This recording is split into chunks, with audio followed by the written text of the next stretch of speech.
3 days into the trip, he's laughing like it's month 1. He touches your knee under the table without thinking. He looks at you the way he used to look at you, before your relationship became logistics and grocery lists and split screens on the couch. And then you fly home. 1 week back, and he's on his phone at breakfast again. You tell yourself he just needs another vacation. You tell yourself work is stressing him out. You tell yourself the spark just needs a weekend somewhere warm. But what if the vacation was never the point? What if his brain didn't actually fall back in love with you on that trip?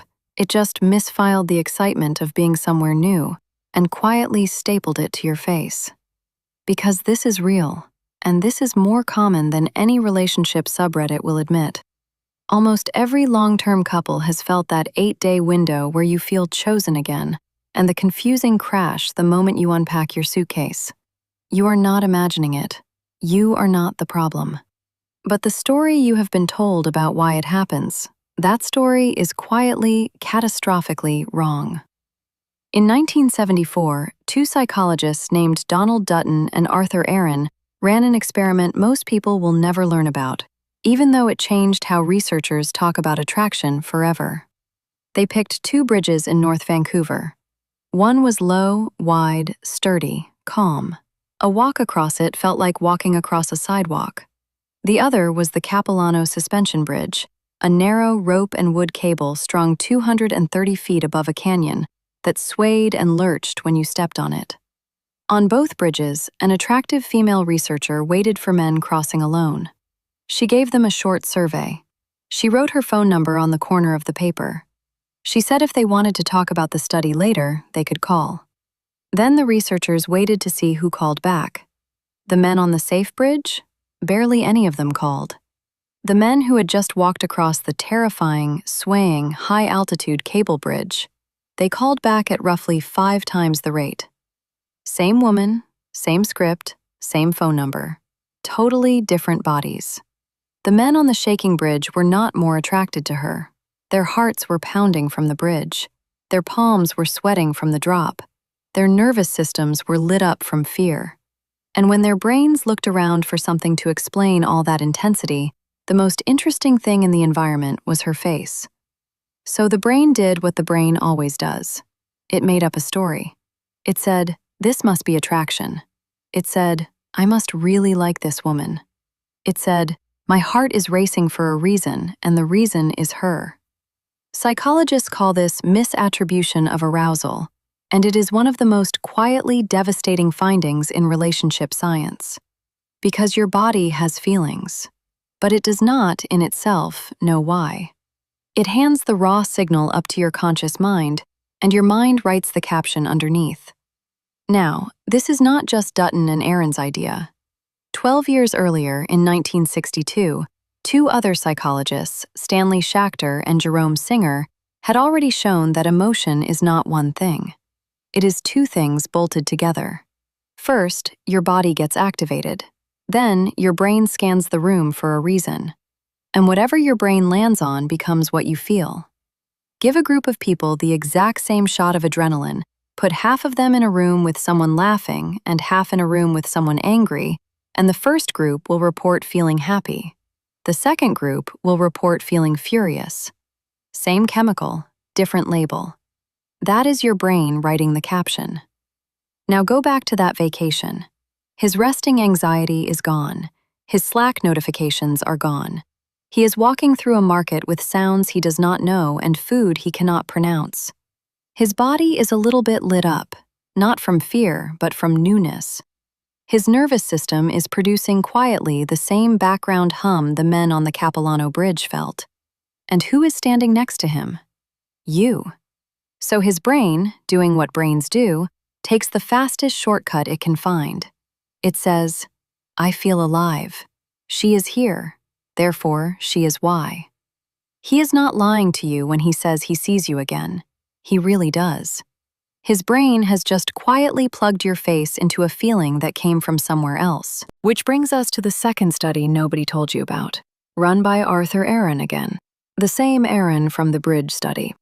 This time in the year 2000, with his research partners Christina Norman, Elaine Aaron, Colin McKenna, and Robert Heyman. They took long-term couples and split them into two groups. One group did something soft and pleasant together, like slowly rolling a foam ball back and forth across a mat. The other group did something awkward and slightly stressful.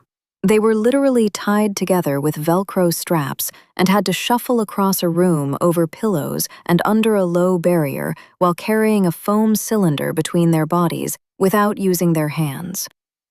Which group do you think reported a higher quality relationship 10 weeks later? Not the pleasant group. Not the couples who had a nice, relaxing, foam ball rolling afternoon. It was the couples who did the weird, effortful, mildly ridiculous obstacle course together. Aaron called this the self-expansion model. The theory is simple, and it will rearrange the way you think about your relationship. What draws two people closer is not comfort. It is not luxury. It is not another candlelit dinner. It is doing something new that mildly stretches both of your minds at the exact same time. That is what a vacation actually is. It is not the beach, it is not the wine, it is not the sunset. It is a 2-week cognitive stretch machine, wearing sunglasses. So here is what this means, and it is going to feel like a small betrayal of everything wedding culture ever told you. The spa day did not fail because you did not book the fancier one. The candlelit dinner did not fail because the restaurant was wrong. They failed because they were pleasant. And pleasant is not the drug. Novelty is the drug. Mild, shared, effortful newness is the drug. You're not crazy for noticing the crash the week you got home. You were feeling the caption change under his body. The hum stopped. The room got predictable. His brain had nothing new to point at, so it stopped pointing at you. The next time you catch yourself thinking, "We just need another trip," pause. You do not need a passport. You need a Tuesday night that his brain cannot predict. You do not need money. You need cognitive stretch. An escape room the two of you will probably fail at. A recipe from a country neither of you has ever cooked from. A conversation topic he has never heard you have an opinion on. A 20-minute walk down a street you have both driven past but never actually walked. The size of the novelty does not matter. The shared, slightly uncomfortable, both of you figuring it out together quality is what matters. That is what the bridge was. That is what the obstacle course was. That is what the vacation always was, hiding in plain sight. And this is the part no one hands you.